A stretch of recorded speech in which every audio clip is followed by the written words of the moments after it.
Han transcurrido 2 años desde el derrumbe de un frágil andamiaje que algunos veían reluciente. Se mostraba lleno de oportunidades y cifras doradas con amplio acceso al crédito. Eran números engañosos que ocultaban la sangrante herida de la desigualdad. Así lo advirtió el pingüinazo de 2006, los universitarios en 2011 y la ola feminista en 2018. El primer paso de la nueva revuelta lo dio un amplio grupo de escolares que saltó los torniquetes del metro contra el alza del pasaje. La represión de aquella tarde del 18 de octubre de 2019 convirtió los andenes en campos de batalla. Después de golpear y gasear a los jóvenes, el gobierno cerró las puertas del principal medio de transporte de la capital. Los trabajadores y las trabajadoras agotados se agolparon en las rejas cerradas de cada estación sin saber cómo llegarían a sus casas. Forcejearon con desesperación y se encendió la mecha de varias décadas de maltrato. Estalló una fuerza comprimida por la frustrada ilusión meritocrática. Se cortó un delgado hilo que pendía de la gobernabilidad. Tras una noche de ira, el presidente le declaró la guerra a su pueblo. 3 millones de chilenos y chilenas respondieron pacíficamente en las calles, iniciando un viaje de protestas, de carnavales y de manifestaciones de esperanza, al que sobrevino la violencia del Estado y luego el vandalismo. Las violaciones a los derechos humanos fracturaron el alma de Chile y es hora de establecer verdad, justicia y entregar reparación. La redacción de un nuevo trato para Chile en la Convención Constitucional ya entró en tierra derecha. La campaña presidencial también está en pleno curso y pronto elegiremos a quienes deberán implementar la Constitución Democrática de 2022. Pero el estallido no ha terminado. Todos estos desafíos tienen un nuevo sello que se imprimió en octubre de 2019, la participación popular. La magnitud de las movilizaciones, esos millones de personas que se volcaron a cientos de protestas y marchas, miles de cabildos y asambleas, todavía siguen atentos. Irrumpe el pueblo que había sido silenciado por una élite tecnocrática, que había sido ignorado por partidos que gobernaron décadas en la comodidad de su ceguera. Ese mismo pueblo se transformó hace 2 años en protagonista. Aprendimos que nunca más la política se podrá hacer sin vigilancia ciudadana. Resulta difícil apurar el análisis, la comprensión acabada de hechos que han ocurrido hace tan poco. Parece que fue ayer cuando vivíamos con sorpresa los momentos del 18 de octubre. Y como pasan aquellos instantes extraordinarios en los que intuimos que estamos frente a un punto de inflexión, frente a un momento de cambio, recordamos dónde estábamos, quiénes nos acompañaban, a quiénes llamamos, qué pensamos al llegar a casa. Y serán esos relatos entrelazados, entretejidos, los que irán con el tiempo dejándonos ver el peso, el sentido de los hechos de ese octubre. Pero hay cosas que podemos ver hoy mismo, como el desarrollo de un proceso constitucional que está en marcha y que ya comienza a conversar de fondo y a discutir de fondo el desarrollo de una nueva Carta Magna. O, desde una perspectiva más sombría, las falencias de una justicia que tras 3.000 querellas, solo el último año apenas suma 4 condenas. Y quizás cifras tan desalentadoras como esa tengan que estar a mano, y bien a mano, cuando se habla de los esfuerzos que le toma y le tomará al país afianzar y reconstruir la perspectiva de un destino común. Los 2 años que han pasado y los que vendrán nos enfrentan a grandes retos, a grandes definiciones. No son tiempos sencillos, son días desafiantes. Se vive entre la esperanza y la incertidumbre. Sabemos que el cambio es necesario, lo percibimos como inevitable, pero no podemos dejar de sentir cierto temor ante el fin de un viejo orden, de una antigua forma de hacer las cosas, como equipos mal acostumbrados a una cancha dispareja pero conocida. A veces tenemos esperanza, a veces cunde el desconcierto. Son tiempos que requieren, entre otras muchas cosas, de miradas honestas, lúcidas y serenas respecto a los procesos en desarrollo. Y quizás desde el periodismo, desde este lugar, esa sea una de las misiones que al menos podemos intentar y poner todo nuestro esfuerzo en cumplir. Aportar con las entrevistas, con las investigaciones, con el debate, a un relato que sin inflamar el miedo, que sin dejarse llevar por la estridencia, acompañe el devenir extraordinario y que esperamos y deseamos sea provechoso de estos días, para ustedes, para nosotras y nosotros, para futuras generaciones. Muchas cosas han cambiado desde el 18 de octubre, pero otras permanecen porfiadamente inmutables. En este país de 20 millones de habitantes hay unas 9.000 personas que tienen un patrimonio de entre 5 y 100 millones de dólares.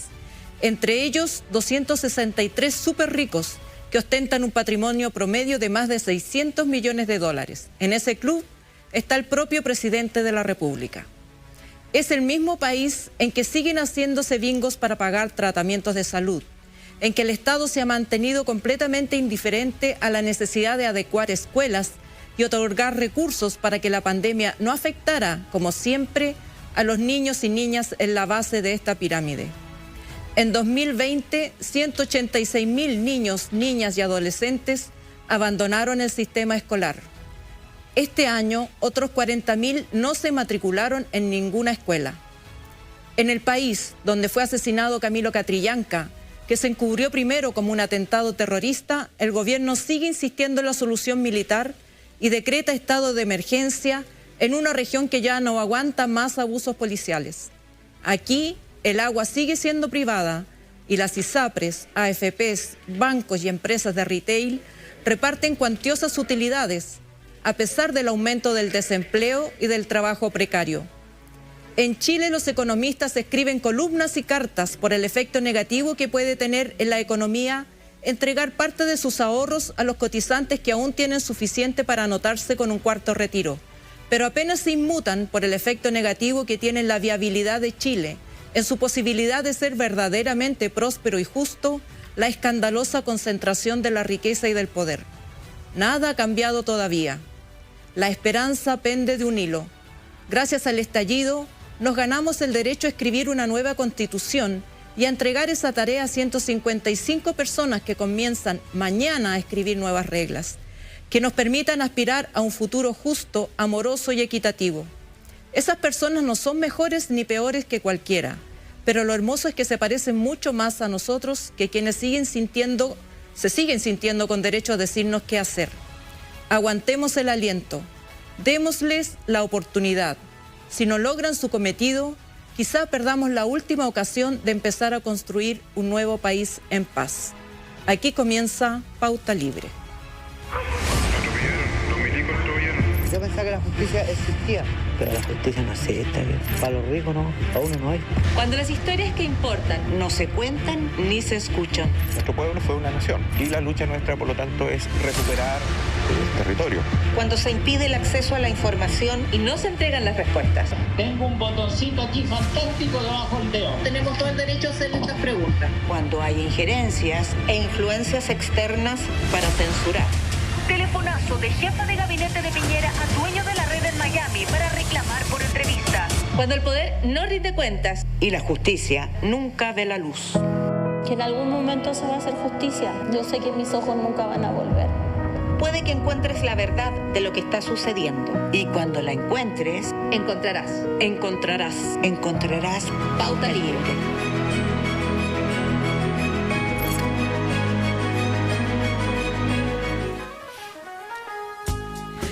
Muy buenas noches, ya lo decía Alejandra Matus, aquí comienza un nuevo Pauta Libre y estamos con ustedes para revisar en esta jornada lo que es inevitable, intentar sopesar, observar, analizar lo que ha ocurrido en estos años y lo que estamos viviendo hoy en un proceso de transformación tan profundo como el que estamos enfrentando. Soy Paula Molina y además de saludarlas y saludar a todos, presento por supuesto nuevamente a mis compañeras. Yasna Levín, muy buenas noches. Hola Paula, buenas noches. Muy buenas noches, Alejandra Matus. Buenas noches, Paulo.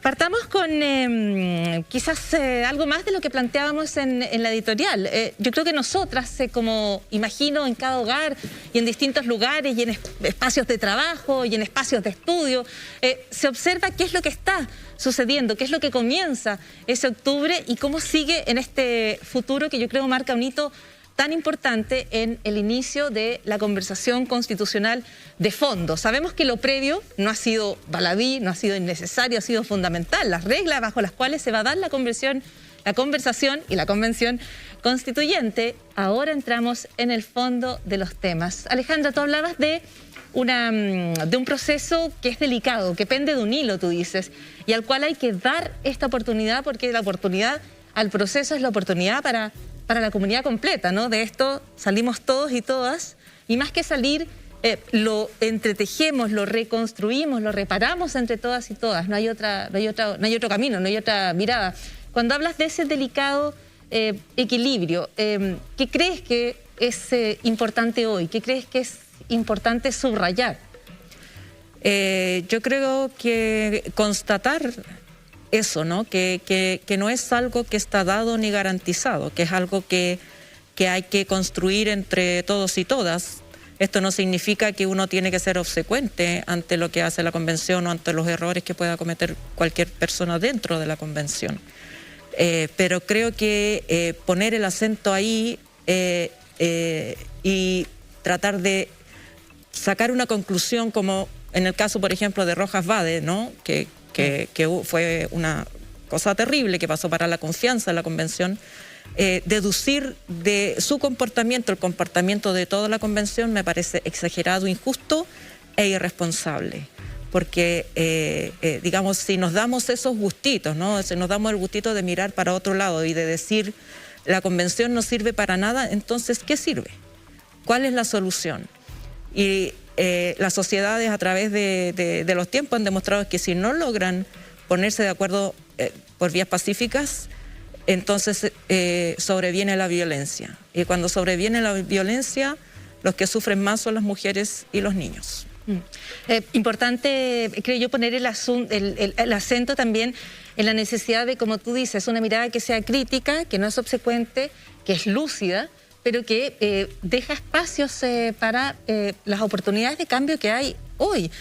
A veces uno observa discursos que pueden ser más o menos aislados, pero que apuntan a que todo aquello que no sea el orden del que veníamos, o orden o acuerdo, o lo que sea que se venía, todo lo demás que venga es el caos. Y a mí me parece que eso de partida no es cierto y no es ni siquiera probable. Y por lo tanto yo creo que hay también un espacio en el cual uno lea esos apuntes, uno observe esos comentarios y los combine, yo creo, con nuestra experiencia personal de transformación. Las cosas cambian, las cosas pueden cambiar y pueden cambiar de manera que sean más justas, que sean más y mejor vivibles, yo creo que para toda la comunidad. Yasna, tú pusiste el énfasis en el relato de los días en torno a octubre y de esa primera respuesta de parte del gobierno, pero es también la respuesta desde el poder, ¿no es cierto? Que es a intentar acallar, contener, tratar de hacer ver que estos eran hechos aislados o que no iban a tener eco en la población, ¿no es cierto? Los comentarios que se hacen frente a las primeras manifestaciones estudiantiles, tenían antecedentes de varios años atrás, pero la evasión en el metro, y lo que se intenta es acallar, plantear que nada aquí va a cambiar y que todo va a seguir igual. Aplastar. Pero al mismo tiempo se tiene un correlato en que ejerce esta intención de aplastar y se pasa a este manejo que es absolutamente negativo en términos de que no controla el orden público, no preserva el derecho a manifestarse, que es un derecho que todos y todas tenemos, y además atropella los derechos de las personas. Tú pusiste énfasis en eso y me parece que de alguna manera si hay algo que va a ser realmente extraordinario, es que a partir de esa respuesta inicial se haya podido llegar a un proceso como el constituyente, o sea, se haya podido llegar a la posibilidad de conversar, dialogar, debatir y acordar una nueva constitución.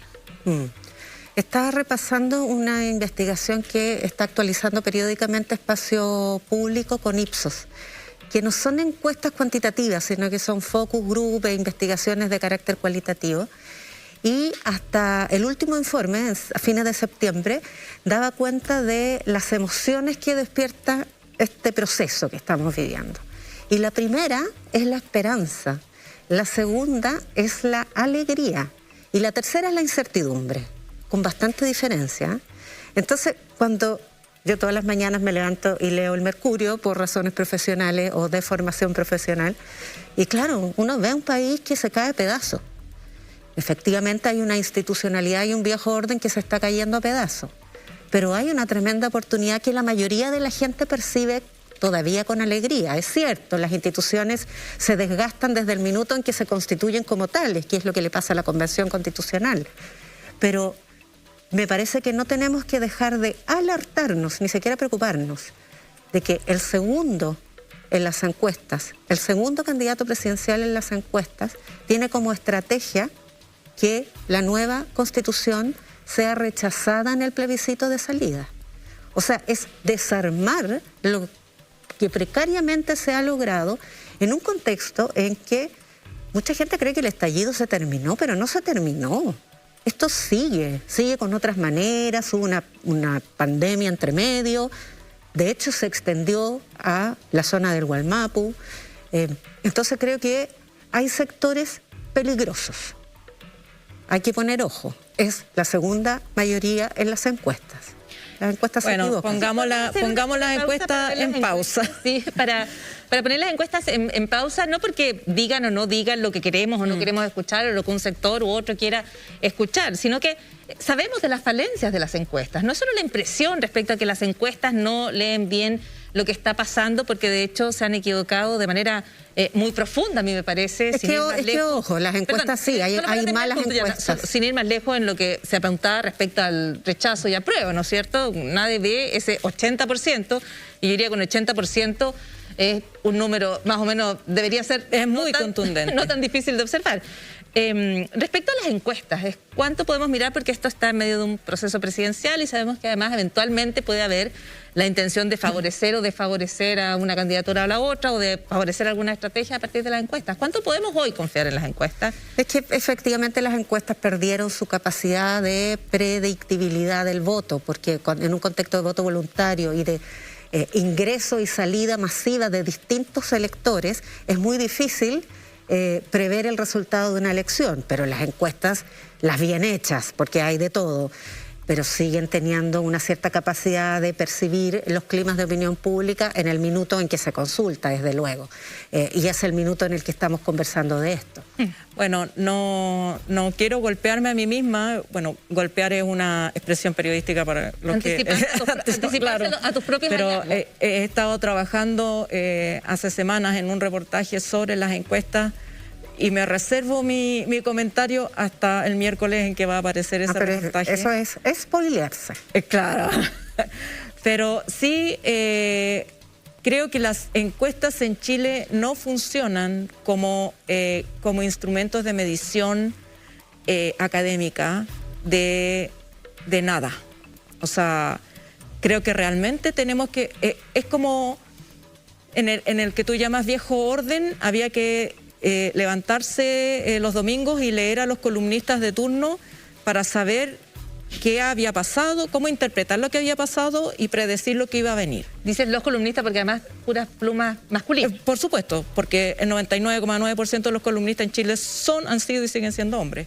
Pero como después del estallido los columnistas perdieron ese sitial, ahora nos hemos vuelto adictos a la encuestitis.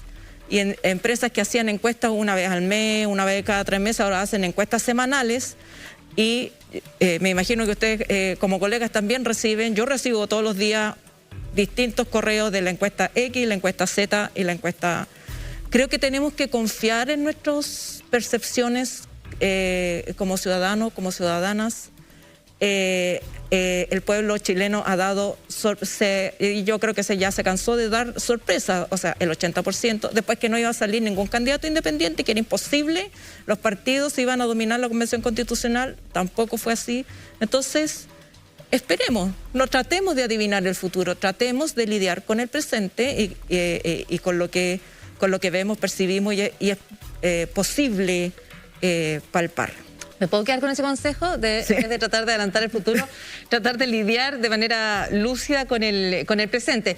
Queda de inmediato hecha la invitación para el próximo miércoles, Alejandra Matus. Este miércoles, Alejandra Matus, con hallazgos respecto a las encuestas, a ver si también podemos destrabar un poco esta conversación respecto a qué es lo que nos quieren decir las encuestas y cuán confiables son sus resultados, particularmente cuando estamos a tan pocas semanas de una elección presidencial. Solo una palabra más para tocar lo que decía Yasna respecto a las emociones que hoy prevalecen y que todavía son la alegría y la esperanza en tiempos que son de incertidumbre. Yo creo que no es una cuestión natural que en la incertidumbre se sienta una cierta incomodidad. O sea, hay un espacio, y yo creo que también en este pauta libre, para las emociones. Y yo creo que para de alguna manera compartir que muchas personas, muchas y muchos, a veces nos sentimos confundidos, a veces nos sentimos incluso asustados por algunas predicciones, a veces nos podemos sentir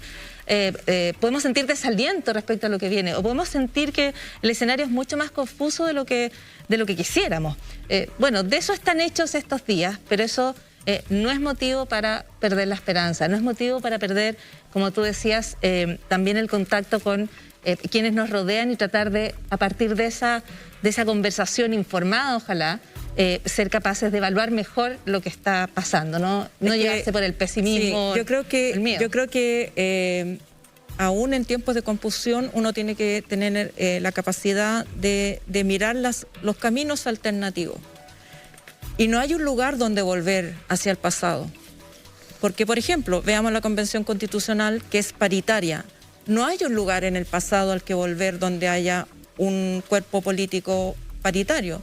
No hay un lugar donde volver donde estén representados los pueblos originarios. No hay un lugar donde volver donde hayan, entre comillas, parlamentarios, en este caso convencionales, pero de 23 años. Entonces, no hay donde volver. Solamente podemos seguir avanzando, tratando de resolver esto de otra manera. Yo creo que las personas que están por el rechazo, que están obcecadas en que nada cambie, tampoco se dan cuenta de lo peligroso que es que nada cambie. ¿Qué van a hacer? ¿Le van a poner reja a toda? ¿Se van a parapetar en 3 comunas y desde ahí van a tratar de vivir una vida normal? Si ellos también están presos de la desigualdad. Ellos también... digamos, si este país fuera más igualitario, más equitativo, nadie dice que sea, digamos, la China de Mao Zedong, que todos con el mismo uniforme, pero una cierta base de igualdad, sino que una cierta base de igualdad en que todos podamos saber que si nos enfermamos vamos a poder costear nuestras enfermedades, que si envejecemos vamos a poder tener una previsión. Y en la vida va a ser mejor para todos, incluso para los que hoy día se oponen a los cambios. Entonces, creo que también sería importante que ellos vieran con Lucía que no hay tampoco otra alternativa que cambiar. No hay otro lugar donde refugiarse. Son palabras importantes y Yasna. Tomarme de esta idea del sin retorno que plantea Alejandra. La comparto mucho, pero creo que particular significación tiene respecto a que la sensación de comunidad se repuso. Las personas se dieron cuenta que juntas tienen poder. La movilización devolvió esa sensación de que lo que yo pienso, lo que yo quiero, vinculado al nosotros, importa y tiene el poder de hacer que se tomen decisiones y se hagan cosas en virtud de aquello. Y eso también es sin retorno. Las personas, desde ahora en adelante, siempre van a importar. Y no las personas como individuos, no los faundes, que después podemos recordar ese personaje, sino que la comunidad, la sociedad, el pueblo, una palabra que teníamos tan relegada del diccionario. Que no se podía pronunciar en televisión. Era panfletaria. Sí. Pero lo otro que me parece que requiere un análisis muy específico es la deslegitimidad institucional. Creo que es muy inquietante porque son las instituciones las que van a construir este nuevo orden con esas personas, con ese pueblo que ya se sabe poderoso.